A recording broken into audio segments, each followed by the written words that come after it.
صلى عليك الله صلواتا دائما فالعز والفوز ليس إلا فيك. ہم احد کو ذکر کرتے ہوئے فرشتوں کی بات تک پہنچے تھے کہ بدر میں اللہ نے حضور علیہ السلام کی دعا کرنے پر فرشتوں کو نازل فرمایا. فرشتے جنگوں میں مسلمانوں کے لیے کئی دفعہ اترے ہیں، لیکن بدر ایک ایسی واحد جنگ اور واحد غزوہ ہے جس میں فرشتوں نے خود قتل میں شرکت کی ہے، خود اپنے ہاتھوں کفار کو مارا ہے، انسانوں کو قتل کیا ہے، اور انسانی قتل اللہ نے فرشتوں کو خود سکھایا اور اس کی ساری تفصیل قرآن میں سنائی، جس کی میں کچھ آیات اور کچھ باتوں کو پچھلے جو میں عرض کر چکا ہوں.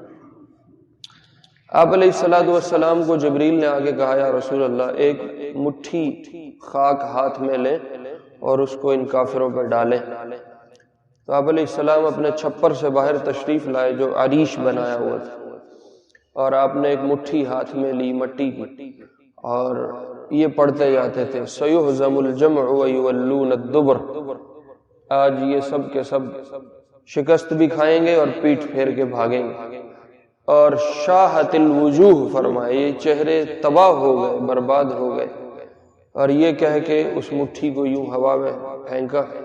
اللہ رب العزت نے اپنی قدرت سے اس مٹھی کے سارے ذرات کو کفار کے لشکر کے ہر شریک بندے کی آنکھوں تک پہنچایا.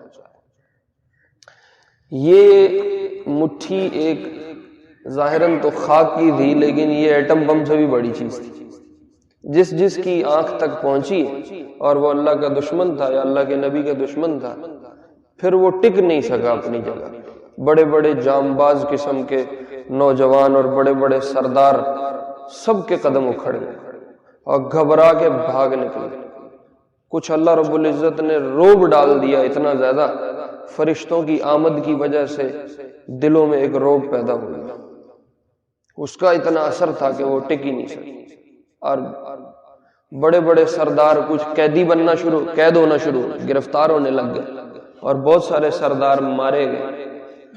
حضرت عباس رضی اللہ عنہ جو تھے حضور کے چچا، یہ قد کے کافی لمبے تھے. اتنے لمبے تھے کہ اگر یہ گھوڑے پہ بیٹھتے تھے تو ان کی ٹانگیں زمین پہ لگتی تھی. تو حضرت عباس رضی اللہ عنہ بھی گرفتار ہو گئے. اس وقت تک مسلمانوں کی طرف سے نہیں تھے، کفار کی طرف سے آئے تھے. اس میں روایات مختلف ہیں کہ مسلمان ہو چکے تھے یا نہیں تھے. تو بعض روایات سے پتہ چلتا ہے کہ حضرت عباس مسلمان تو ہو گئے تھے لیکن ابھی تک مسلمانوں کے لشکر میں شریک نہیں ہوئے، کافروں کی طرف سے لڑنے آئے تھے. اور بعض روایات سے ملتا ہے کہ ابھی اسلام قبول نہیں کیا تھا، ویسے ہی کفار کی طرف سے شریک ہوئے اور کافر ان کو گھسیٹ کے لائے تھے. یہ خود لشکر میں آنا نہیں چاہتے تھے، یہ خود لڑنا نہیں چاہتے تھے، کیونکہ انہیں پتا تھا میرا بھتیجا حق اور سچ کہتا ہے جو کہتا ہے. بہرحال یہ بھی گرفتار ہو گئے. ان کو گرفتار کرنے والے جو صحابی ہیں ان کا نام ابو الیسر ہے، کعب بن عمر رضی اللہ عنہ. وہ قد کے بہت چھوٹے تھے، جسم کے بہت باریک پتلے سے آدمی تھے. تو حضرت عباس کو انہوں نے ہاتھوں میں رسی باندھ کے لے کے آئے، حضور کے سامنے لا کے پیش کیے. تو آپ نے فرمایا کیف اسرت العباس، یہ تیری جان اتنی سی ہے تو نے یہ عباس کو کیسے قیدی بنا دی، کیسے گرفتار کر لیا؟ تو حضرت عباس خود کہنے لگے یا رسول اللہ اس کے بس میں نہیں ہے کہ یہ مجھے گرفتار کرے. وہ تو کوئی اور بندہ تھا، لمبے چوڑے قد والا تھا اور بڑا خوبصورت نوجوان تھا جس نے مجھے قید کیا. تو وہ ابو الیسر کہنے لگے یا رسول اللہ میں نے نہیں ان کو قید کیا، ان کو میں نے نہیں گرفتار کیا. ایک بندہ آیا تھا، اس کو میں نے کبھی نہیں دیکھا وہ کون ہے، میں اس کو نہیں جانتا تھا، اس نے اسے گرفتار کیا اور میرے ہاتھ پکڑایا کہ لے جا. تو آپ نے فرمایا لقد اعانک علیہ ملک کریم، اللہ کے بندے فرشتے نے تجھے گرفتار کر کے دیا ہے. فرشتے نے تیری مدد کی اور تو اس کو ایسے پکڑ کے لے آیا، ورنہ اتنا بڑا بندہ تیرے ہاتھ کیسے آئے گا؟ تو یوں بڑے بڑے سردار اور بڑے بڑے لوگ فرشتوں کی مدد سے کوئی گرفتار ہوئے، کوئی قتل ہو گئے۔ اب سارے مقتولین کا تذکرہ بھی نہیں ہو سکتا، سیرت میں تو بہت سارے بڑے بڑے سرداروں کے قتل کی تفصیل موجود ہے، اس کو سیرت میں تفصیلاً پڑھا جا سکتا ہے۔ ایک قتل جو سب سے زیادہ اہم تھا، ضروری تھا، اور جو بہت ہائی لائٹ ہوا ہے بدر کے قتل ہونے والوں میں، وہ ابو جہل کا قتل ہے۔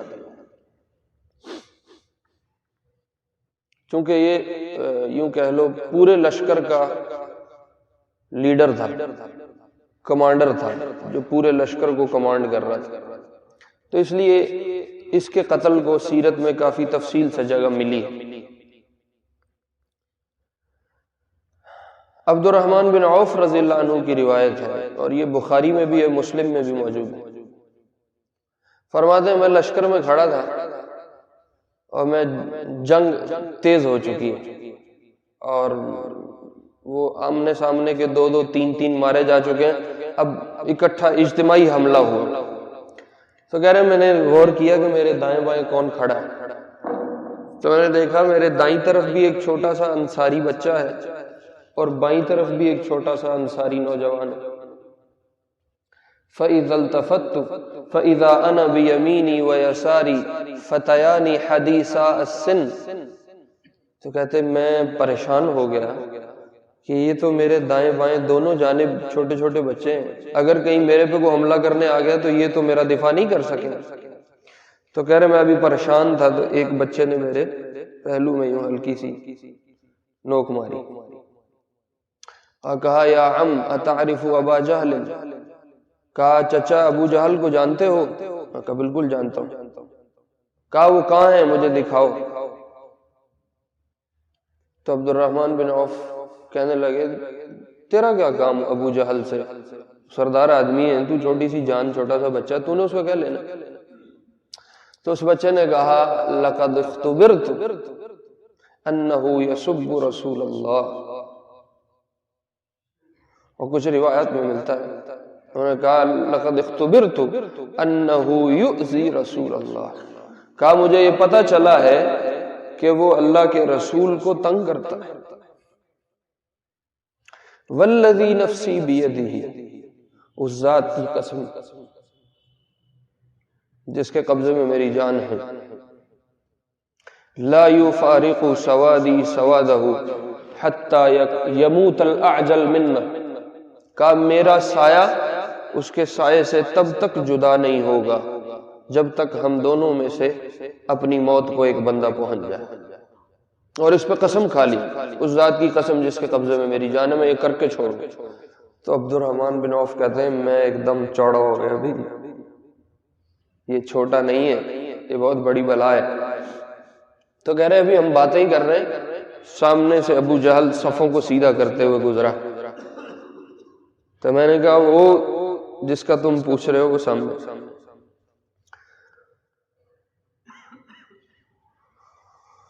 تو عبد الرحمن بن عوف فرماتے ہیں کہ یہ دونوں میرے پاس سے اتنی تیزی سے نکلے جیسے کسی شکار کو دیکھ کے کوئی شاہین یا شکرا کوئی عقاب پڑتا ہے شکار کی طرف، اور ایک نے جا کے ابو جہل، وہ سب گھوڑے پہ تھا، یہ نیچے تھے، اس کے تلوار سے یوں وار کیا تو ابو جہل کی ٹانگ کٹ گئی۔ اور ابو جہل کا بیٹا ہے اکرمہ رضی اللہ، بعد میں صحابی بنے رضی اللہ عنہ، بہت عرصہ بعد صحابی بنے فتح مکہ پہ جا کے۔ تو اکرمہ اس وقت تک مسلمان نہیں تھے، یہ بڑے جنگجو آدمی تھے۔ انہوں نے فوراً اپنے ابا کو جب دیکھا کہ اس کی ٹانگ کٹ گئی اور اس پہ یہ دو بچے حملہ کر رہے ہیں، انہوں نے آ کے حضرت معاذ پہ حملہ کیا اور وہ تلوار ان کے یہاں کندھے پہ لگی اور یہ کندھا اتر گیا، اور اتر کے ایک بوٹی کہہ لو یا ایک وہ تسمہ سا کہہ لو، وہ بیچ میں لٹکا اٹکا رہ گیا۔ حضرت معاذ اسی سے لڑتے رہے کافی دیر، لیکن جب وہ اس نے زیادہ تنگ کیا نا تو لڑتے لڑتے اپنے پاؤں کے نیچے وہ بازو رکھ کے یوں کھینچا تو وہ تسمہ بھی توڑ دیا، بازو اتار دیا ساتھ۔ اور اس حال میں سارا دن لڑائی کی، میں حیران ہوتا ہوں کہ یہ پتہ نہیں اللہ کی کیا مخلوق تھی. ہمارا 15 سال کا 17 سال کا جوان اس طرح کا کام نہیں کر سکتا. یہ معاذ رضی اللہ عنہ بعد میں زندہ رہے، حضور کا سارا زمانہ دیکھا ہے، ابو بکر کا پورا زمانہ دیکھا ہے، عمر کی ساری خلافت دیکھی، عثمان رضی اللہ عنہ کی خلافت میں جا کے یہ پھر شہید ہوئے کسی جنگ میں، زندہ رہے. اور ان کے جو بھائی تھے ساتھ معوذ، وہ ان کے دوسرے بھائی تھے جو اس حملہ کرنے میں شریک تھے، وہ ابو جہل سے فارغ ہوئے تو وہ کسی اور سے لڑنے میں لگے، وہ بدر میں شہید ہوئے. وہ بدر میں شہید ہو گئے تھے. معاذ رضی اللہ عنہ کافی عرصہ بعد میں زندہ رہے. تو یہ جو ابو جہل ہے، اس کو زخمی حالت میں جب بالکل یہ مرنے کے قریب ادمو ہو کے گر پڑا تو اس کو چھوڑ کے یہ دونوں جوان وہاں سے آگے چلے گئے. جب شام ہوئی نا تو عبداللہ بن مسعود رضی اللہ عنہ کی روایت ہے، یہ بھی بخاری میں موجود ہے، فرماتے ہیں آپ نے کہا پتہ کرو ابو جہل کا کیا بنا، ہے کوئی بندہ جو میرے لیے ابو جہل کی خبر لے کے آئے کہ اس کا کیا بنا. افراتفری ہوتی ہے وہاں، تو بھگدڑ مچی ہوئی ہوتی ہے، اس میں کیا خبر کس کا کیا ہو رہا ہے.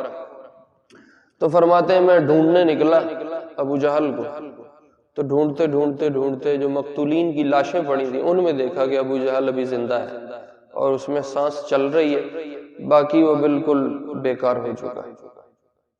تو کہتے ہیں میں سیدھا اس کے سینے کے اوپر جا کے چڑھ گیا، اور اس کا سینہ کافی چوڑا تھا، کہہ رہے بالکل ایسا تھا جیسے کسی اونٹ کا سینہ ہو.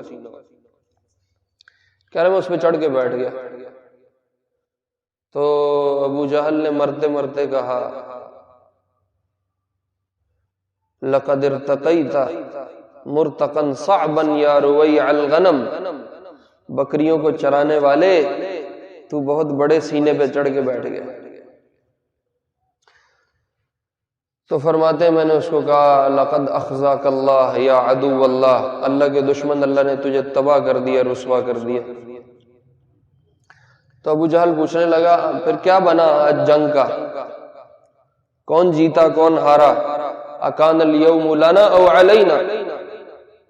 تو فرماتے ہیں میں نے اس کو کہا کان الیوم للہ ولرسول، دن تو آج اللہ اور اس کے رسول کا تھا،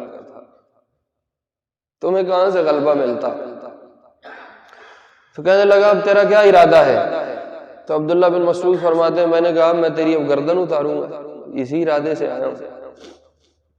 تو وہ کہنے لگا اذا قطعت رأسی فاطل عنقی، اگر تو نے میری گردن اتارنی ہے تو ذرا نیچے سے اتارنا، پورا سر اور گردن برابر رہے تاکہ جس کے سامنے چہرہ جائے اسے پتہ چلے کسی سردار کا چہرہ ہے.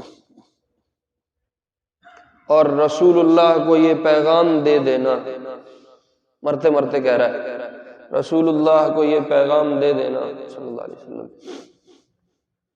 کہ گزشتہ کل سے آج کے دن میرے دل میں ان کی نفرت زیادہ ہے.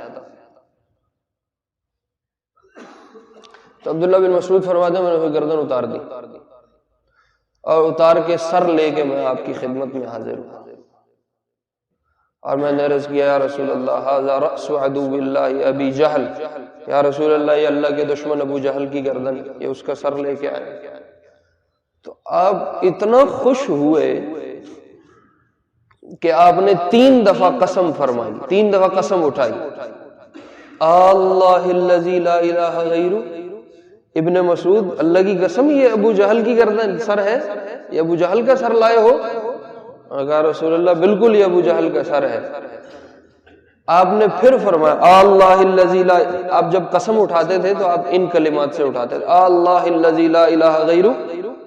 جیسے اس کو تھوڑا تصور کرو، ہمیں کوئی آ کے خبر دے، ہمیں کوئی آ کے خبر دے تو ہم کہتے ہیں اللہ دی قسم انجی ہویا ہے.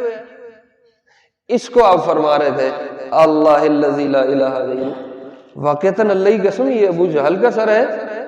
تو ابن مسعود فرماتے ہیں میں نے کہا رسول اللہ بالکل ابو جہل کا سر ہے. تو آپ نے یوں ہاتھ اٹھائے الحمدللہ الذی اعز الاسلام واہلہ ھذا فرعون امتی. اس اللہ کی ذات کی تعریف ہے جس نے اسلام کو اور مسلمانوں کو عزت بخشی ہے۔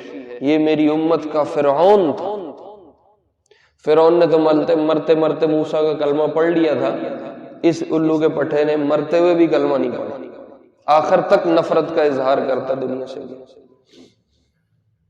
اور آپ نے فرمایا اس کا فتنہ اور اس کا شر موسیٰ کے فرعون کے فتنے اور شر سے بڑا تھا۔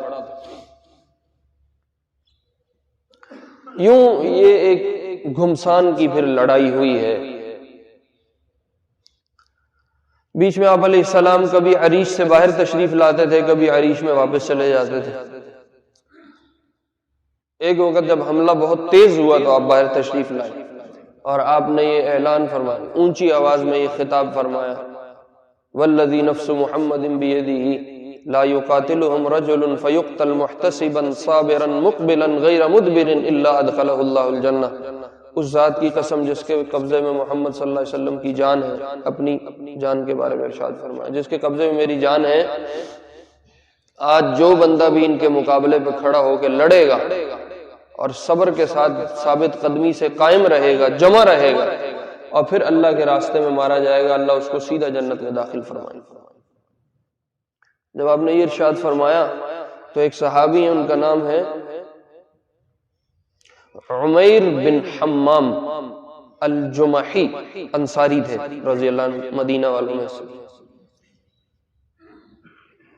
یہ بیٹھ کے کھجوریں کھا رہے تھے، تو جب آپ کی یہ بات سنی تو کہا ما بینی و بین ان ادخل الجنہ الا ان یقتلنی ہؤلاء، کہ میرے اور جنت میں جانے کے درمیان صرف یہ چند لوگ ہیں کہ یہ مجھے ماریں گے اور میں جنت چلا جاؤں گا، چونکہ اللہ کے نبی یہی ارشاد فرما رہے تھے، لئن بقیت آکل ثمراتی ہذہ فواللہ انہا لحیات طویلہ، میں اگر یہاں بیٹھے کھجوریں ہی کھاتا رہا تو یہ زندگی بڑی لمبی ہے، میں نے جنت جانا ہے۔ تو اپنی کھجوریں یوں پھینکی اور اٹھ کے کفار کے ایک اس میں مجمع میں گھسے اور لڑتے لڑاتے شہید۔ میں کبھی کبھی سوچتا ہوں، یہ روایت جب پڑھتا ہوں فضائل اعمال میں بھی آتی ہے اور اس میں بھی یہ قصہ موجود ہے، میں کبھی کبھی سوچتا ہوں ان کے بھی بیوی بچے تھے، ان کے بھی گھر بار تھے، صحابہ جو مدینہ کا مجمع تھا یہ سارے کھیتی باڑے والے لوگ تھے، زمیندارے کا کام تھا۔ تھوڑی دیر کے لیے تصور کرو، کوئی بندہ آ کے مجھے کہے کہ مولوی صاحب آپ 10 منٹ میں مریں گے اور سیدھا جنت پہنچ جائیں گے، صرف آپ نے یہ کام کرنا، تو بندے میں 50 خیالات آتے ہیں، یار میری پیچھے بیوی ہے، میرے پیچھے بچے ہیں، میرا پیچھے ماں باپ ہے، میرے پیچھے گھر بار ہے، ایک دم ایسے کیسے کہ میں اپنا فیصلہ لوں اور اٹھ کے لڑوں اور پار ہو کے سیدھا جنت چلا جائے۔ اس کے لیے بڑا دل گردہ چاہیے، ہم میں سے کسی کا بھی مرنے کو دل نہیں کرتا۔ تھوڑی دیر کے لیے تصور کرو، اللہ کے نبی موجود ہیں اور وہ یہ وعدہ کر رہے ہیں کہ آپ میں سے جو اٹھ کے جہاں لڑے گا اور شہید ہوگا وہ سیدھا جنت جائے گا۔ تو بندہ کئی دفعہ سوچتا ہے کہ ٹھیک ہے اللہ کے نبی ہیں اور جنت کا وعدہ ہے اور ساری باتیں ہیں، پر پیچھے میرا بھی کوئی کھاتا ہے۔ مولوی صاحب انج کیویں، ایسے کیسے ہو؟ تو یہ بڑے دل گردے کا اور جگرے کا کام ہے۔ اور یہ پتہ کیوں ہو گیا اور ہم سے یہ کیوں نہیں ہو سکتا؟ اس کی 2-3 وجوہات میں نے اپنی طور پہ سوچی ہیں، واللہ عالم اصل کیا ہے حقیقت اللہ بہتر جانتے ہیں۔ اپنے طور پہ مجھے 2-3 چیزیں سمجھ میں آئی ہیں کہ ایک بندہ 5-10 سیکنڈ میں اتنا بڑا فیصلہ کیسے لے سکتا ہے کہ میں اللہ کے لیے مر جاؤں اور آگے پہنچ جاؤں، سیدھا جنت چلا جاؤں۔ تو مجھے 2-3 چیزیں سمجھ میں آتی ہیں۔ ایک تو یہ سمجھ میں آتا ہے کہ اللہ کی طرف سے ان کے دلوں میں اللہ نے اتنا وہ کہہ لو صبر، اتنا تحمل، اتنی برداشت اور اتنا اعتماد ڈال دیا تھا کہ ان کو کوئی مسئلہ نہیں تھا اس طرح کا فیصلہ لیتے ہوئے۔ دوسرا، فرشتے بھی موجود ہیں، وہ بھی دلوں کو مضبوط کر رہے ہیں، چونکہ اللہ نے فرشتوں کو اتارا تھا مسلمانوں کے دلوں کو جرت دلانے کے لیے، بہادری دلانے کے لیے، اور اس پہ تیار کرنے کے لیے، اس کا بھی اثر طبیعت پہ تھا۔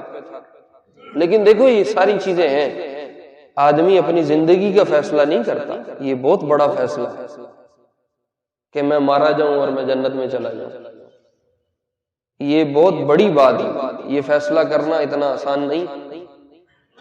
تو ایک چیز ہے جس پہ سمجھ آتی ہے کہ یہ اتنا بڑا فیصلہ کر گئے، اور وہ چیز یہ تھی کہ ان کا آخرت سے بڑا لگاؤ تھا، جنت سے بڑا لگاؤ تھا، اللہ سے ملاقات کا بڑا شوق اور لگاؤ تھا، جو ہم میں موجود نہیں ہے۔ ہم اس لیے یہ فیصلہ نہیں لے پاتے کہ ہم مرے اللہ کے لیے اور ہم آگے جائیں، اور یہ بندہ اتنی جلدی 10 سیکنڈ 15 سیکنڈ میں فیصلہ لے کے اٹھا ہے اور لڑتے لڑتے چل پار ہو گیا۔ یہ فیصلہ ہم اتنی جلدی اس لیے نہیں لے سکتے کہ ہم میں آخرت کا وہ شوق نہیں، ہم میں جنت کی وہ طلب نہیں ہے، ہم میں اللہ کی ملاقات کا وہ جذبہ نہیں ہے جو ان حضرات میں موجود ہے۔ اور یہ جذبہ اور یہ شوق کیسے پیدا ہوتا ہے، اس کی بہت ساری وجوہات ہیں، بہت ساری چیزیں ہیں، ان کو اب ذکر کرنا شروع کریں تو اتنا وقت نہیں ہے۔ ایک چیز جو مجھے سمجھ میں آتی ہے آخرت کے شوق کو پیدا کرنے کے لیے، وہ یہ ہے، اور وہ حدیث میں بھی موجود ہے، کہ جس آدمی کا کہیں کچھ موجود ہوتا ہے، جس آدمی کا کچھ سامان، اس کے متعلقہ کچھ چیزیں کسی منزل پہ موجود ہوتی ہیں، اس کا وہاں جانے کو دل کرتا ہے۔ مثال کے طور پہ میں نے یہاں سے لاہور جانا ہے، لاہور کی منزل پہ میرے رشتہ دار بھی ہیں، وہاں میرا اپنا گھر بار اپنی پراپرٹی بھی ہے، تو مجھے لاہور جانے میں کوئی تنگی نہیں، میں جب مرضی گاڑی پکڑوں اور لاہور چلا جاؤں، کہ میں نے وہاں اپنے گھر ہی جانا ہے۔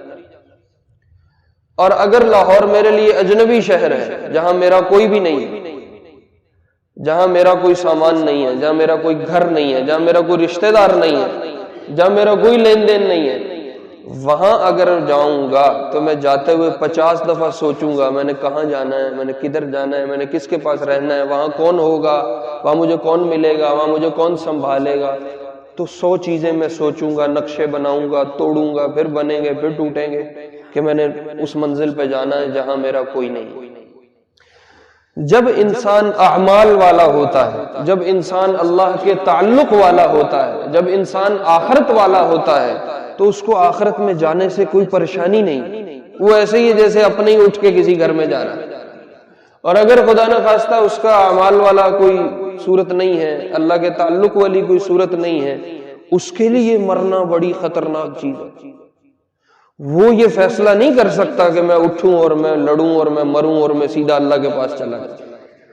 اس کو پیچھے بیوی کھینچے گی، بچے کھینچیں گے، گھر کھینچے گا، سامان کھینچے گا، اپنی پراپرٹی کھینچے، اس کو 50 چیزیں پیچھے، اس کے پاؤں میں سنگل پڑ جائیں گے، زنجیر پڑ جائیں گے کہ میں قدم نہیں اٹھا سکتا، مشکل چیز۔